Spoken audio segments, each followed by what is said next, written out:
teman-teman semuanya, hari ini aku mau mengajak kamu dan kita semua untuk lebih peduli dan lebih peka terhadap satu masalah yang sangat serius, tapi seringkali tidak terlihat. Ya, masalah kekerasan seksual dan juga luka batin. Mendengar kata kekerasan seksual, tentu kita tidak familiar dan juga tidak asing, bukan?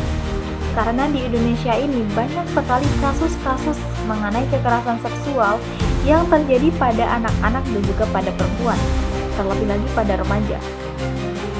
Banyak orang mengira kalau kekerasan seksual ini hanya berupa fisik saja. Padahal, luka batin yang dialami korban kekerasan seksual itu sangat-sangat dalam dan juga sangat berat. Lalu, apa kekerasan seksual itu dan bagaimana bentukannya? Kekerasan seksual itu mempunyai banyak bentuk. Dia tidak hanya berupa pemaksaan hubungan fisik, tapi juga pelecehan secara verbal, seperti komentar cabul dan juga rayuan-rayuan yang membuat si korban tidak merasa nyaman. Lalu ada juga pelecehan fisik, seperti sentuhan tanpa izin. Dan sekarang, di era digital saat ini, banyak terjadi pelecehan seksual secara online, semisal menyebarkan foto atau video cabul tanpa persetujuan atau pemaksaan sexting. Semua bentuk kekerasan seksual ini sama-sama merusak. Korban yang mengalami kekerasan seksual ini bisa kehilangan rasa aman, merasa bersalah padahal dia tidak salah, dan bahkan bisa mengalami trauma seumur hidup. Lalu, apa dampak kekerasan seksual itu? Dampak kekerasan seksual tidak hanya terjadi di fisik saja, tapi juga di hati dan pikiran. Banyak korban merasa takut, malu, depresi, bahkan menarik diri dari lingkungan. Korban bisa kehilangan semangat sekolah, semangat bekerja, prestasi turun, susah tidur, hingga mengalami gangguan kesehatan. Inilah yang disebut dengan luka batin. Luka ini tidak terlihat, tapi sangat mendalam. Dan kalau tidak segera disembuhkan dengan benar, luka ini bisa menghancurkan masa depan korban. Lalu, bagaimana luka batin ini bisa disembuhkan? Dan gimana caranya?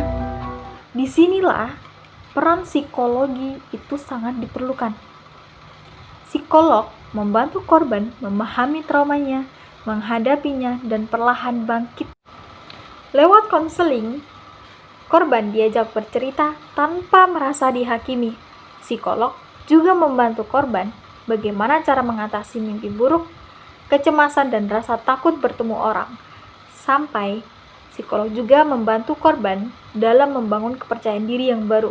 Selain itu, ada terapi dan juga support keluarga dan metode seperti CBT atau Cognitive Behavior Therapy, mindfulness, dan relaksasi. Semua itu membantu korban perlahan-lahan pulih dari trauma dan luka batin yang dialaminya. Tapi ingat, penyembuhan luka batin tidak bisa korban lakukan sendiri.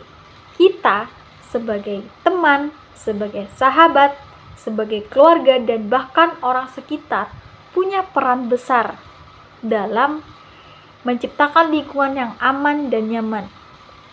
Kalau kita melihat tindakan pelecehan, jangan diam, laporkan.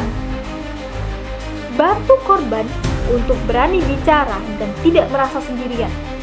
Karena semakin banyak yang peduli, semakin kecil peluang bagi pelaku untuk berbuat keji.